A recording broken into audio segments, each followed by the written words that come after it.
Welcome to my channel knowledge का हब। In this video हम बात करेंगे कि आप जो भी एग्ज़ाम दे रहे हैं, फिर आपका वो ग्रेजुएशन एग्ज़ाम हो, हाई स्कूल का हो या फिर इंटरमीडिएट का हो, आपकी कॉपी लिखने का पैटर्न कैसा होना चाहिए या फिर कौन सा ऐसा तरीका है जिससे आप अपनी कॉपी को काफ़ी अट्रैक्टिव बना सकते हैं ताकि आप अच्छे मार्क्स को स्कोर करें। ठीक है, तो मैंने कॉपी ले रखी है आपको दिखाने के लिए कि आपको कैसे आंसर्स लिखना है। ठीक है, पहले आपका था पार्टनरशिप क्या होते हैं, पार्टनरशिप के कैरेक्टरिस्टिक्स। ठीक है, तो अब आपको समझ में आ रहा हो। हमेशा याद रखना कि आप क्या करना, आंसर नंबर अपना मिडिल पे ही डालना, इससे डालना क्योंकि यहाँ पे जो क्या होता है, यहाँ पे फॉर एग्जांपल अगर आपकी कॉपी स्टेपल कर दी या टाई कर दी तो इतना तो आपका पोर्शन चला गया ना, फिर आपका आंसर नंबर कैसे दिखेगा।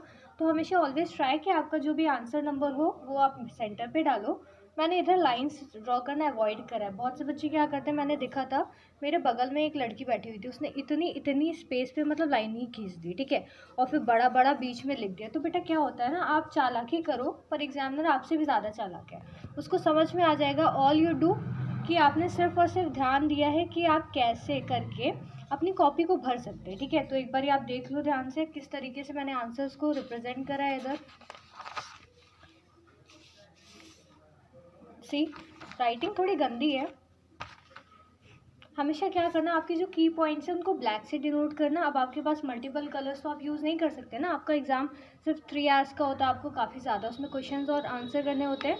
तो ऑलवेज ट्राई कि आपका जो भी आप यूज़ करो, ब्लैक ब्लू पेन का यूज़ करो और एक स्केच पेन का यूज़ करो, जिससे आपका डिफरेंस बोला है। ठीक है, हमेशा याद रखना फॉर एग्जाम्पल अगर आपका 3 मार्क्स में डिफरेंस आ रहा है तो उस 3 मार्क्स के डिफरेंस में आप सिर्फ 3 पॉइंट मत लिखो, 4 लिखो इन द केस, क्योंकि अगर आपका 1 पॉइंट गलत हो जाता है then still you have 3 points remain, जिसमें वो आपको एग्जामिनर आपको आंसर दे सकता है, मतलब आपके मार्क्स दे सकता है। ठीक है, देखिए दिस इज़ द वे। अगर मैं बोलूँ जैसे आपको कोई लॉन्ग आंसर है, ठीक है, उधर आपको बताना था profit and loss appropriation account क्या होता है, आपने पूरा डिस्क्राइब कर दिया profit and loss appropriation account, then आपने की पॉइंट्स ऐसे लिख दिए। इस क्या हुआ कि एग्जामिनर के पास देखो बहुत ज़्यादा टाइम नहीं, उसके पास बल्क में कॉपियाँ होती है चेक करने के लिए। तो उसने क्या करा कि मतलब आपका देख लिया कि आपने क्या लिखा है, prepare after profit and loss account based on the double entry system blah ब्ला।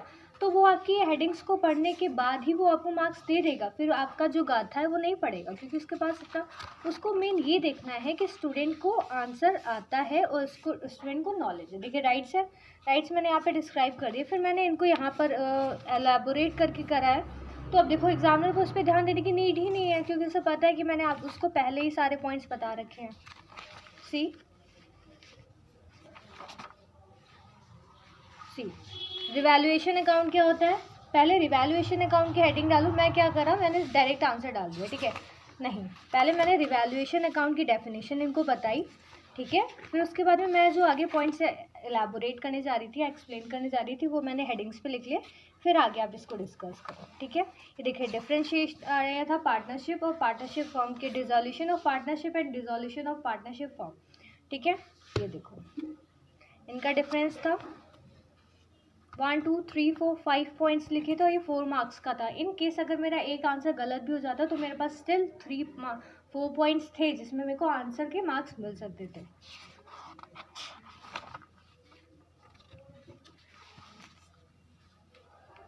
इस तरीके से आपकी कॉपी बहुत मतलब वैसी भी नहीं लगेगी कि आपने बहुत ज़्यादा पेजेस बचाए हैं, लग ही नहीं रहा है, ऐसा लग रहा है कि हाँ भाई जो भी बच्चा पेपर दिया उसको सारी चीज़ें आती थी। So student this is it, I hope आपको समझ में आया होगा कि आपको अपना जो भी एग्ज़ाम है कैसे लिखना है जा करके। So good luck, thanks for watching, do subscribe, stay tuned, bye bye.